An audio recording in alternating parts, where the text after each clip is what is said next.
and we'll see how that goes. We all know what happens with plans, especially theoretical ones. Alright, let me go and draw. Or I could just glue this down and sand along. Oops, okay. Got this, that's about right there. Alright. There. Got another. I'll go ahead and cut this. I've got this here. I think this actually is almost. Yeah. Alright. Oh, I'll have to do some vacuuming. This foam kicks up quite a bit of dust. So I'm going to do that. Look at that. It's just like butter. Okay. This one.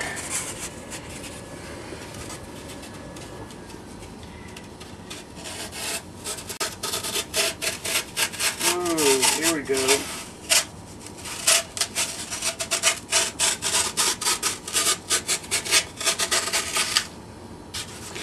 Actually, the stuff cuts so easy. Didn't even really have to saw it. All I could just do is force the hacksaw blade down into it, and works fine. So I've got my foam blocks into place. I'm going to get a better view of what I've done here.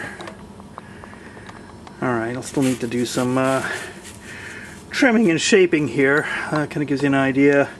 Road will come along here and go off the side like that, and this spot here is going to be like a bait and tackle shop because I got this nice river for fishermen to go hang out and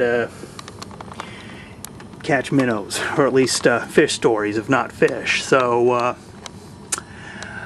let me see what shape my liquid nails is in. I think that tube is about 5 or 10 years old.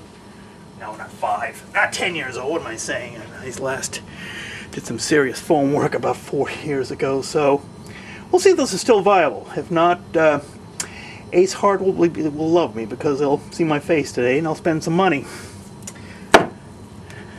Be back in a bit. I think the glue is still viable. Hadn't dried up in the tip at all, so I think we're still good to go with this. Not so good news is I got to kind of undo some assumptions I made several years back when I glue this front edge on to the edge of the layout here. Actually, this section here, as you see it curve right in, this is the original front edge of the layout, and I realized quickly I made this darn thing too narrow because I wanted to have it a little bit wider to have more scenic options. I'm actually glad I did this. So I glued on 8-foot piece, glued and doweled an 8-foot piece onto the front edge of the layout, so that bought me an extra 2 inches.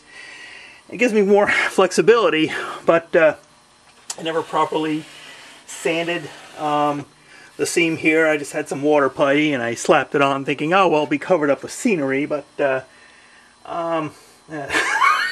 excuse me, just didn't think about how I was going to be doing things a few years down the line, or decide on doing them. So I gotta do a little scraping of some of the rougher points off here. Some of the spots where the water putty kind of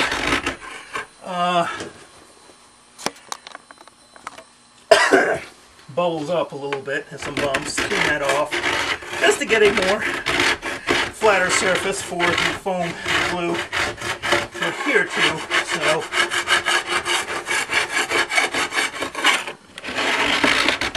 I'm just using this almost straight edge I got here just to kind of scrape some of that water putty off and get it level. Get a more surface for glue to adhere to. This will be about right. Yeah, I think that'll work.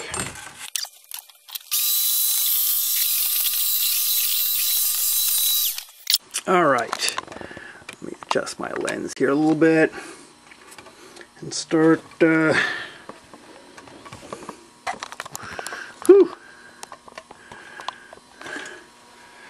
down some glue. And